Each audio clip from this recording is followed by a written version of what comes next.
You're listening to the AI Moment with me, Jonathan Wagstaffe. And me, Danny Denhart. And today, Dan, we're going to look at the results of a recent YouGov survey. Clearly, the pod goes global, but we're based in the UK, and this was about UK consumer sentiment with respect to AI and some other things around that. And some really interesting results seeming to emerge from that. So how about you give us a little overview of what came out of there, some of the interesting things that were in the survey? Sure. So what we've seen is consumers are actually quite comfortable with AI as a helper. So for price comparison, find me a discount, basically, product discovery and some deal suggestions, but they don't see it as something that can go and execute on decisions yet. So this might be more specific to the UK, but speaking to friends and family and colleagues in different parts of the world, that sort of rings fairly true for most places. Trust is still very low, so it's still 21, 22%. There is still higher trust in younger people, and the older demographics have less and less trust, as you would expect. But I do think it is important that maybe experience and having lived some of this before, it does give people a much better overview and feeling for technology. Men have higher trust than women, according to the YouGov survey. I don't know whether that's good or bad, but I suspect if it's helping men become better, I think that generally makes it a better outcome for us. And then just over half trust AI to help them find items, and 4 in 10 trust them for personalized deals and then product recommendations. So it's a showing of what people are using it for. So it's a slightly advanced Google for most people, and only 30% trust it for customer support queries, and only 11% would trust it to place orders on their behalf. I'm all in on Agentic. I think it's going to be the future. Jonathan, you're quite forward thinking and supportive of Agentic, but the Joe blogs and the general public aren't so much. So what's your sort of reaction to it, Jonathan? Yeah, it's a couple of things. I mean, I can see the skepticism. I think it's playing in places that people don't realize. So I wonder, as you say, although you and I live this stuff, and a lot of people listening to the pod are really interested and live this stuff day in, day out, still the vast majority of the population out there hasn't really done an awful lot with it. And I wonder if people realize they're dealing with it. I mean, it's now possible to have a conversation with a telephone AI agent, and it's very difficult to tell if it's a simple query. If you're ringing your telco or your bank with a very simple query, there's a good chance it's being dealt with by an automated agent, and very difficult to tell. And then I've used an example before that I went online to buy a mattress for my daughter, and I was negotiating with the AI agent there.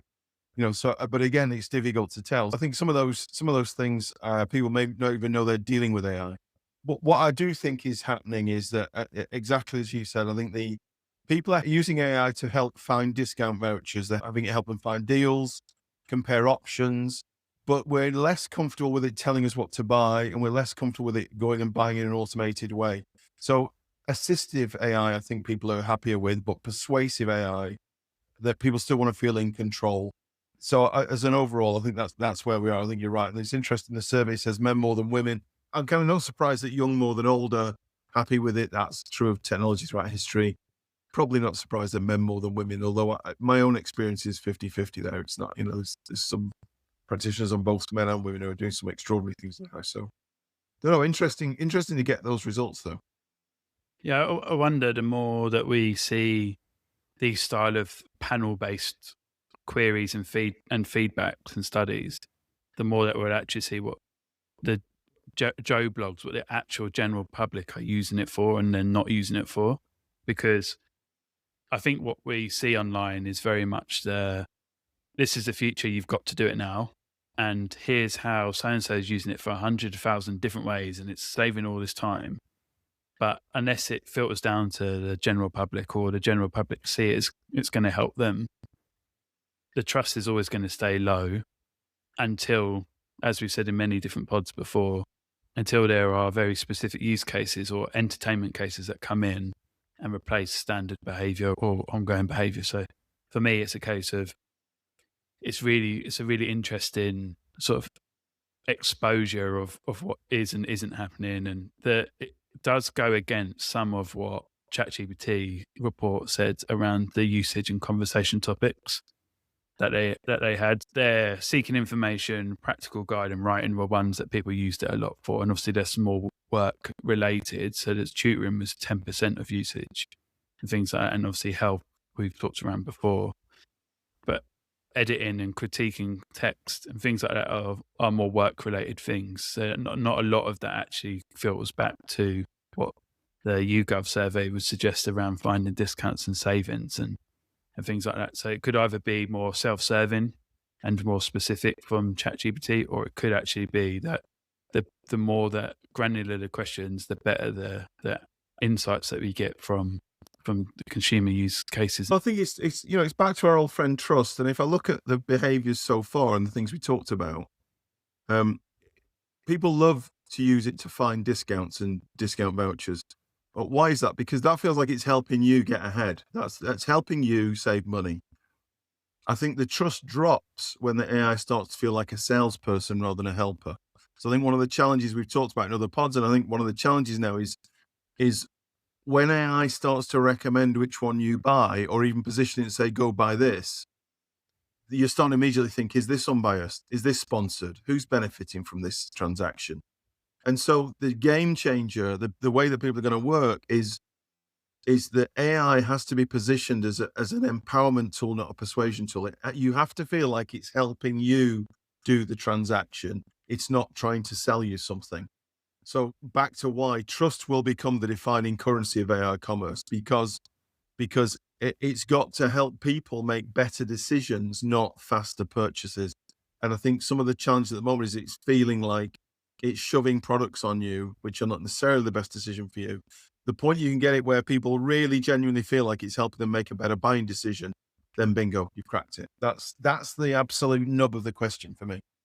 We've moved from ask and answer to assistant, so it's assisting us. And then the next phase, if we get there, is agent and agentic.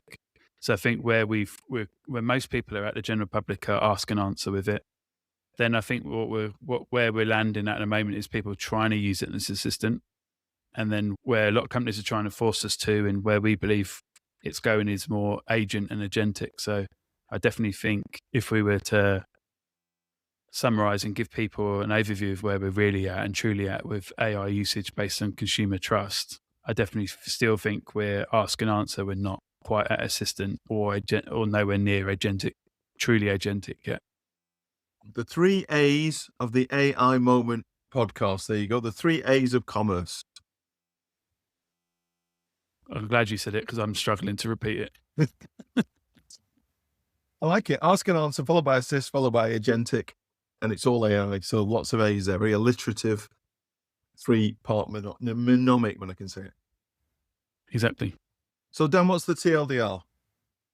Consumers still are very much in the assistant space. They're still trying to understand its use case and how it can help them and assist them. We're moving towards a space where we want to become and drive and be the assistant for our customers, our consumers. And that's still a vital space for you to play in if you're a business owner or a business leader or a department leader. And we're still baby steps moving towards the agent space. But some people, the early adopters, are going to race towards it. The general public is still waiting for that to play out. I'd say if you can ask and answer, that's great. If you can be and see and be trusted, as we've said before, be an assistant. And if you're truly building towards the future, agentic still is a little way away. Yeah, and I think the crucial question is going to be, does the person using the AI feel like the AI is there to help them get a better deal, or is it there to sell things to them? And that's the Rubicon that's got to be crossed to make this really work. Exactly. Good to see you, my friend, and I will see you next time. Thanks, Jonathan. Thanks for listening today, everyone. If you liked what you heard, please give us a rating and review in any of the podcast players. We have a supporting newsletter, which is aimoment.co.uk, that comes out on Mondays and Fridays with every pod, and we dive a little bit deeper. So please subscribe there. Have a great week, and we'll see you soon.